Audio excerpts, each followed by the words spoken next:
চলুন আজ একটা দারুণ জিনিস সহজ করে বুঝি।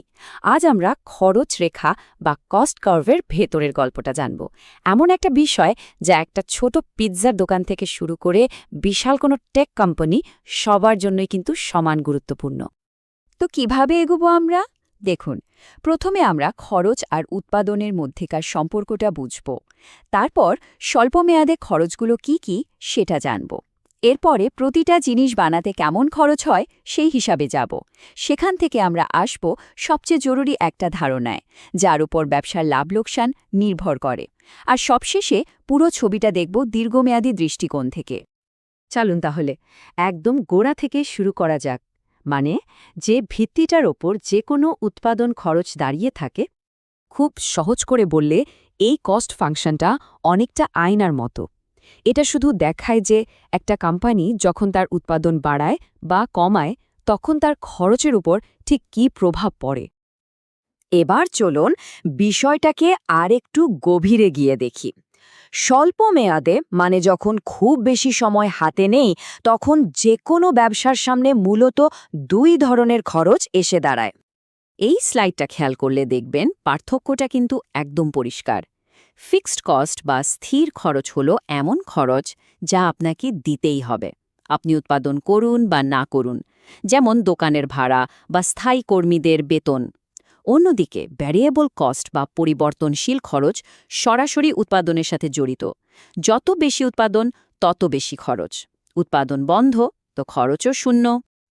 আর এই দুই ধরনের খরচকে যখন আমরা একসাথে জুড়ে দিই তখনই পেয়ে যায় মোট উৎপাদন খরচ বা টোটাল কস্ট। একদম সহজ হিসেব।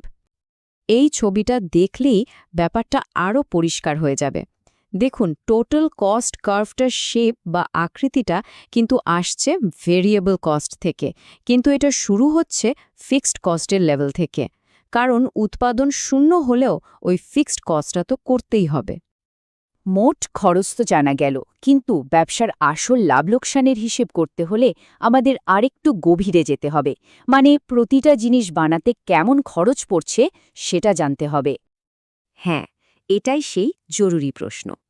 মোট খরচ তো একটা বড় অঙ্ক, কিন্তু এক একটা ইউনিট তৈরি করতে ঠিক কত টাকা লাগছে? এই প্রশ্নের উত্তরই আমাদের সঠিক দাম নির্ধারণ করতে সাহায্য করে। এর উত্তরটা লুকিয়ে আছে এই তিনটি কর খরচের মধ্যে। দেখুন, একটা মজার ব্যাপার আছে এখানে। আপনি যত বেশি উৎপাদন করবেন আপনার প্রতি ইউনিটের ফিক্সড কস্ট এএফসি কমতেই থাকবে। কিন্তু ভ্যারিয়েবল আর মোট গড় খরচ এভিসি এবং এইচইসি প্রথমে কমে, তারপর একটা সময় পর আবার বাড়তে শুরু করে। কেন? কারণ শুরুতে কর্মদক্ষতা বাড়ে, কিন্তু পরে অতিরিক্ত উৎপাদনের চাপে সেটা কমতে থাকে। এখন আমরা আসছি সম্ভবত অর্থনীতির সবচেয়ে গুরুত্বপূর্ণ খরচ ধারণাগুলোর একটিতে, যা যে কোনো ব্যবসার সিদ্ধান্ত নেওয়ার চাবিকাঠি। প্রশ্নটা খুব সহজ, কিন্তু এর উত্তরটাই সব। আচ্ছা, এখন যা উৎপাদন হচ্ছে তার থেকে শুধু আর একটা ইউনিট বেশি বানালে খরচটা ঠিক কত বাড়বে? এই উত্তরটাই বলে দেবে ব্যবসাটা বাড়ানো উচিত হবে নাকি হবে না। এই অতিরিক্ত খরচটাকেই বলে মার্জিনাল কস্ট বা প্রান্তিক খরচ। আর দেখুন, এর রেখাটাও কিন্তু ইউ শেপের। শুরুতে বিশেষায়নের ফলে খরচ কমে, কিন্তু একটা বিন্দুর পর ডিমিনিশিং রিটার্নসের কারণে খরচ আবার বাড়তে শুরু করে। এবার আসল খেলা, যখন আমরা এই গড় খরচের রেখাগুলোকে আর প্রান্তিক খরচের রেখাটাকে একটা ছবিতে নিয়ে আসি, তখন এদের মধ্যে একটা দারুণ সম্পর্ক দেখা যায়। এই ছবিটাই একজন প্রডিউসারের জন্য সবকিছু। আর এটাই সেই ম্যাজিক মোমেন্ট। ভালো করে খেয়াল করুন, এই প্রান্তিক খরচের রেখাটা এমসি কিন্তু বাকি দুটো গড় খরচের এভিসি এবং এটিসি রেখাকে ঠিক তাদের সর্বনিম্ন বিন্দুতে ছেদ করছে। এর মানে কি জানেন? যতক্ষণ নতুন একটা ইউনিট বানানোর খরচ গড়ের থেকে কম, ততক্ষণ গড় খরচ কমতে থাকে। যেই মুহূর্তে প্রান্তিক খরচ গড়কে ছাড়িয়ে যায়, অমনি গড় খরচও বাড়তে শুরু করে দেয়। এতক্ষণ তো আমরা স্বল্প মেয়াদের কথা বললাম, যেখানে অনেক কিছুই চাইলেই বদলানো যায় না। কিন্তু ভাবুন তো, যদি একটা ব্যবসার হাতে যথেষ্ট সময় থাকে, যখন সব কিছুই পরিবর্তন করা সম্ভব, তখন কি হবে? পার্থক্যটা আসলে একটাই শব্দে বলা যায়, ফ্লেক্সিবিলিটি বা নমনীয়তা। দীর্ঘমেয়াদে একটা কোম্পানি তার ফ্যাক্টরির সাইজ থেকে শুরু করে বড় বড় মেশিন অর্থাৎ উৎপাদনের প্রায় সব কিছুই বদলে ফেলার পরিকল্পনা করার সুযোগ পায়।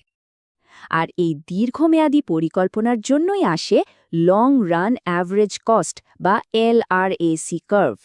এটাকে প্ল্যানিং কার্ভও বলা হয়, কারণ এটা দেখায় যে কোনো পরিমাণ উৎপাদনের জন্য সবচেয়ে কম খরচে কাজটা করা কিভাবে সম্ভব। ব্যাপারটা এভাবে ভাবুন, একটা কোম্পানি হয়তো ছোট, মাঝারি বা বড় এরকম বিভিন্ন সাইজের ফ্যাক্টরি বানানোর কথা ভাবছে।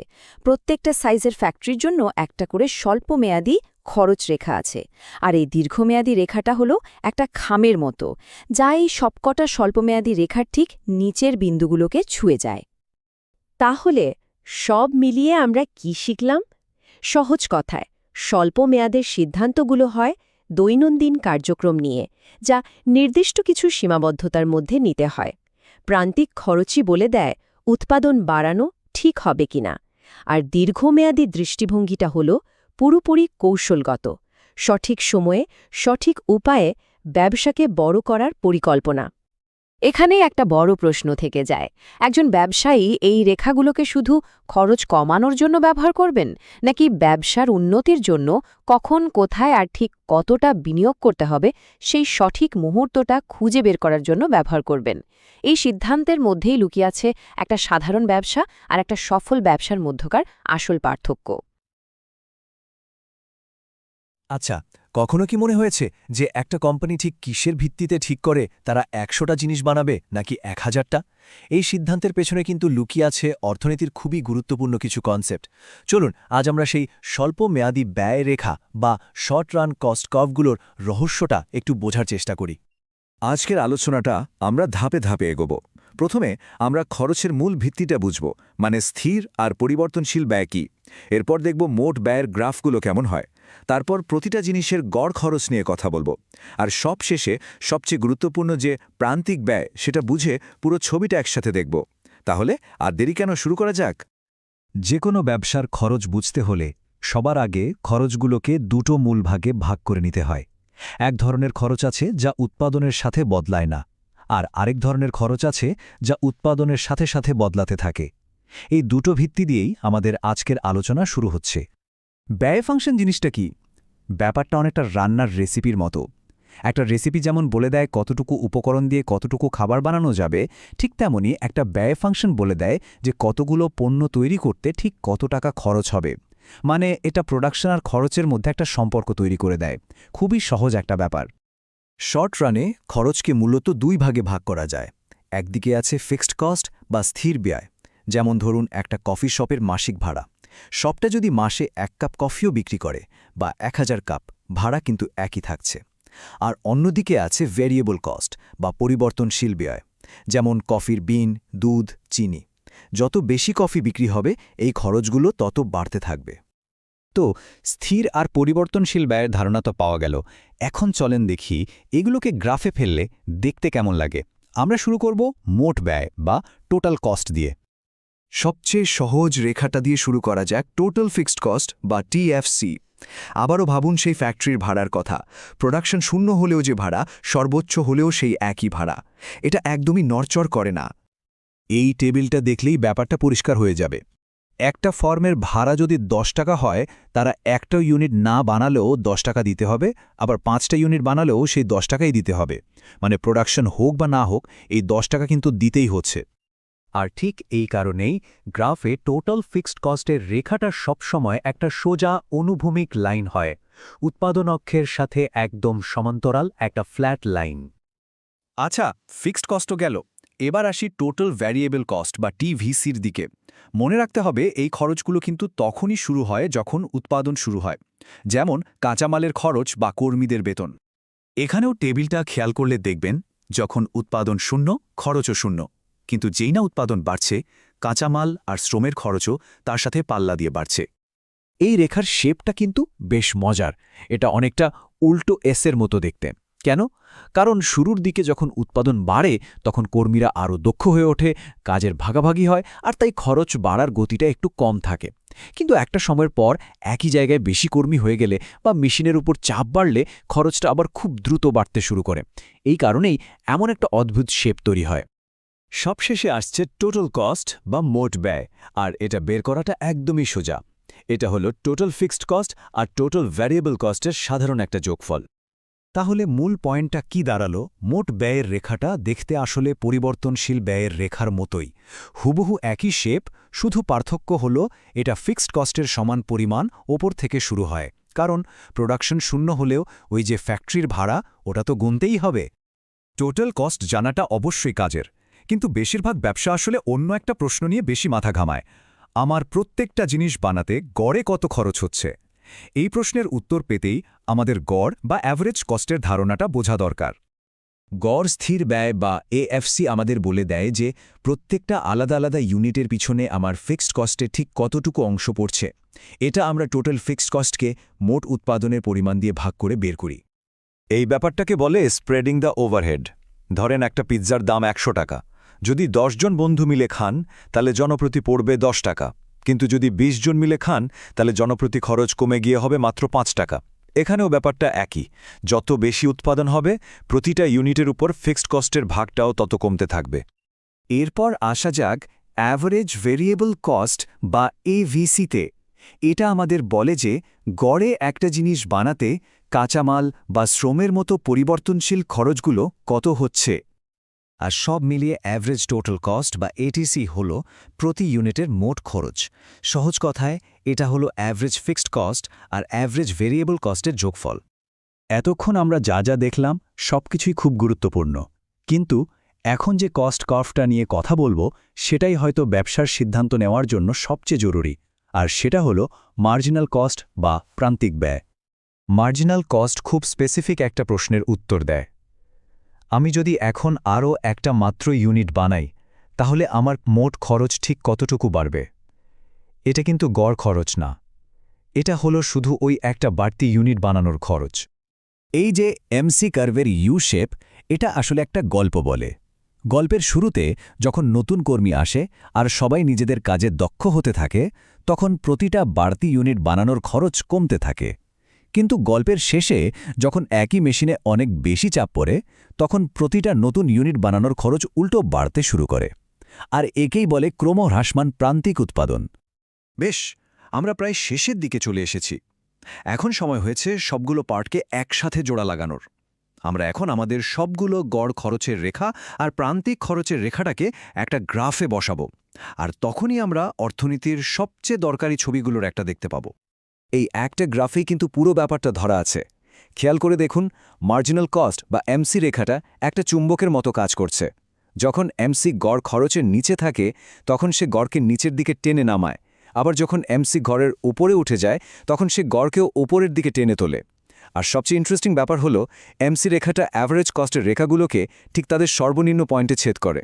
যে কোনো ব্যবসার জন্য এই পয়েন্টটা খুঁজে বের করা কিন্তু খুবই জরুরি। তো এইসব রেখা, এইসব গ্রাফ, এগুলোর আসল মানেটা কি? এর আসল মানে হলো একটা ফার্ম এখন পরিষ্কারভাবে জানে যে প্রত্যেকটা বাড়তি ইউনিট বানাতে তার ঠিক কত খরচ হচ্ছে, আর এই জ্ঞানটা ব্যবহার করেই তারা ঠিক করতে পারে যে ঠিক কতগুলো জিনিস বানালে তাদের লাভ সবচেয়ে বেশি হবে। কিন্তু কিভাবে তারা সেই সিদ্ধান্তটা নেয় সেটা না হয় আরেক দিনের আলোচনার জন্য তোলা থাকলো। আচ্ছা, কখনো কি ভেবে দেখেছেন একটা ব্যবসা কিভাবে বড় বড় সিদ্ধান্ত নেয়? কখন আরও বেশি উৎপাদন করতে হবে বা কখন একটা নতুন কারখানা খোলার সময় হয়েছে? এই সব প্রশ্নের উত্তর তারা কিভাবে পায়? উত্তরটা কিন্তু লুকিয়ে আছে কিছু গ্রাফ বা রেখার মধ্যে, যেগুলোকে বলা হয় ব্যয় রেখা। এগুলোকে বলা যেতে পারে ব্যবসার একটা গোপন ভাষা, আর আজ আমরা সেই ভাষাই শিখতে চলেছি। তো আজ আমরা ঠিক কি দেখব? আমরা শুরু করব একদম গোড়া থেকে, ব্যয়, উৎপাদন আর সময়ের সম্পর্কটা বুঝে নেব। এরপর আমরা স্বল্প মেয়াদী খরচের দুনিয়ায় ডুব দেব, তারপর দীর্ঘমেয়াদী পরিকল্পনার জগতে যাব, আর সবশেষে দেখব কিভাবে একটা বিশেষ এনভেলাপ রেখা ব্যবসার ভবিষ্যৎ পরিকল্পনার সবচেয়ে বড় হাতিয়ার হয়ে ওঠে। সবকিছুর শুরু কিন্তু একটা খুবই সাধারণ জায়গা থেকে। যে কোনো ব্যবসার মূল ভিত্তি হলো এই সম্পর্কটা। আপনি যত বেশি জিনিস তৈরি করবেন, আপনার খরচও তত বাড়বে। চলুন এই সম্পর্কটা কিভাবে কাজ করে সেটা একটু ভেঙে দেখি। এখন অর্থনীতিবিদরা একে একটা ভারী নাম দিয়েছেন, ব্যয় ফাংশন। নামটা শুনে কঠিন মনে হতে পারে, কিন্তু বিষয়টা একদমই সহজ। এটা আসলে একটা নিয়ম যা শুধু এটাই বলে, উৎপাদন বাড়লে খরচ বাড়বে, আর উৎপাদন কমলে খরচও কমবে। ব্যাস, এটুকু। কিন্তু এখানে একটা কিন্তু আছে, আর সেটা হলো সময়। ভাবুন, একটা ছোট বেকরি কি চাইলেই রাতারাতি তার ওভেনের সংখ্যা দ্বিগুণ করতে পারে? পারে না। এটা হলো স্বল্প মেয়াদ। কিন্তু কয়েক বছর ধরে পরিকল্পনা করলে তার একটা বড় জায়গা নিয়ে আরও ওভেন বসিয়ে ব্যবসাকে বড় করতেই পারে। এটাই দীর্ঘমেয়াদ। আর এই দুটোর সময়ের পার্থক্য বোঝাটাই কিন্তু আজকের আলোচনার মূল চাবিকাঠি। ওকে, তাহলে চলুন প্রথমে স্বল্প মেয়াদে ঢোকা যাক, আর সেই ব্যয়রেখাগুলোর পরিবারের সাথে আলাপ করা যাক, যাদের সাথে ব্যবসায়ীদের প্রতিদিন ওঠাবসা করতে হয়। পরিবারের প্রথম সদস্য হল মোট স্থির ব্যয় বা টিএফসি। এই খরচগুলো অনেকটা নিঃশ্বাসের মতো। ব্যবসা চলুক বা না চলুক, উৎপাদন হোক বা না হোক, এই খরচটা চলতেই থাকবে। যেমন ধরুন কারখানার মাসিক ভাড়া। আর ঠিক এই কারণেই গ্রাফে এর রেখাটা মাটির সাথে সমান্তরাল, একদম সোজা। এবার আসা যাক এর ঠিক উল্টো দিকটায়, মোট পরিবর্তনশীল ব্যয় বা টিভিসি। ধরুন একটা টি-শার্টের ব্যবসা। যদি একটাও টি-শার্ট তৈরি না হয়, তাহলে সুতো বা কাপড়ের খরচ শূন্য। যত বেশি টি-শার্ট বানানো হবে, কাঁচামালের খরচও তত বাড়বে। তাই এই রেখাটা শূন্য থেকে শুরু হয়ে ওপরের দিকে উঠতে থাকে। আর যখন আমরা এই দুটোকে, স্থির আর পরিবর্তনশীল খরচকে একসাথে যোগ করি, কি পাই? মোট ব্যয় বা টিসি। গ্রাফে খেয়াল করে দেখুন, এর আকৃতিটা কিন্তু টিভিসি রেখার মতোই। শুধু পার্থক্য হল এটা শূন্য থেকে শুরু না হয়ে স্থির ব্যয়ের লেভেল থেকে শুরু হয়েছে। আসলে এটা দুটো রেখার একটা সহজ যোগফল ছাড়া আর কিছুই না।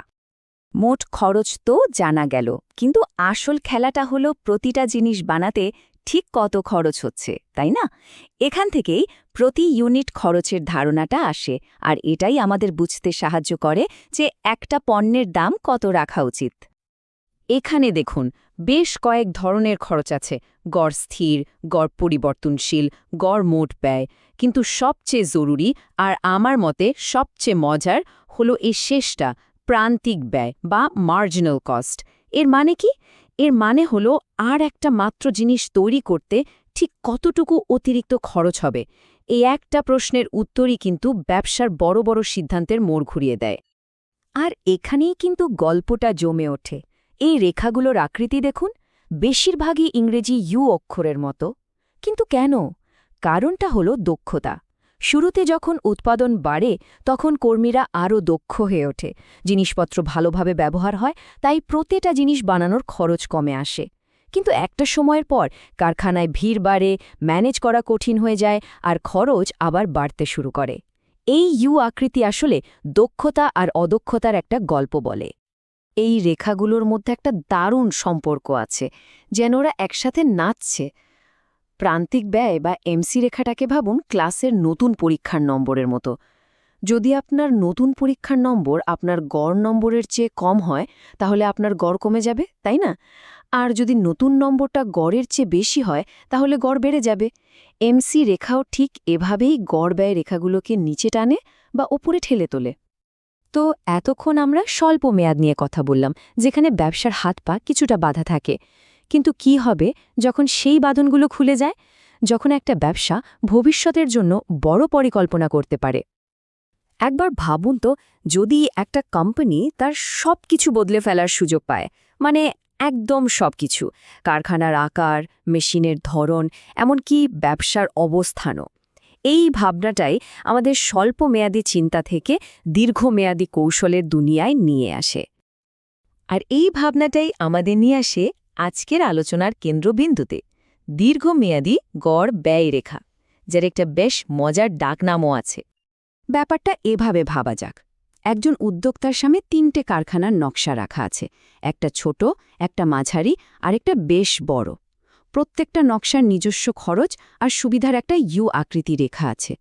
দীর্ঘমেয়াদে ওই উদ্যোক্তার স্বাধীনতা আছে যে কোনো একটা নকশা বেছে নেওয়ার। তাহলে দীর্ঘমেয়াদী গড় ব্যয় বা এলআরএসি রেখাটা কি? ওটা হলো ওই সব কটা ইউ শেপের রেখার সবচেয়ে নিচের বিন্দুগুলোকে ছুঁয়ে যাওয়া একটা মসৃণ রেখা।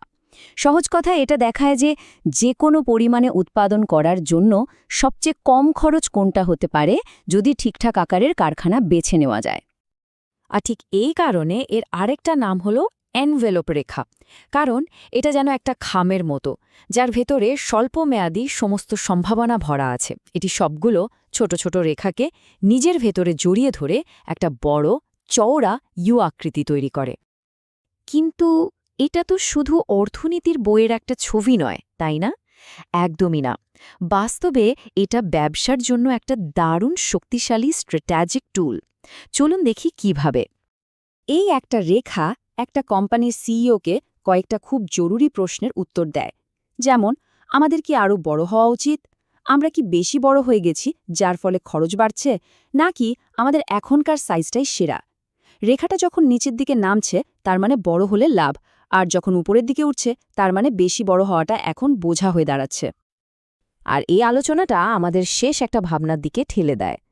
তাহলে কি প্রত্যেকটা শিল্পের জন্য একটা পারফেক্ট সাইজ আছে? কেন কিছু শিল্পে, যেমন ধরুন গাড়ি তৈরিতে, কয়েকটা বিশাল কোম্পানি রাজত্ব করে, আবার রেস্তোরাঁর মতো ব্যবসায় ছোট ছোট উদ্যোগও টিকে থাকে? উত্তরটা কিন্তু লুকিয়ে আছে তাদের নিজেদের দীর্ঘমেয়াদী ব্যয় রেখার মধ্যেই।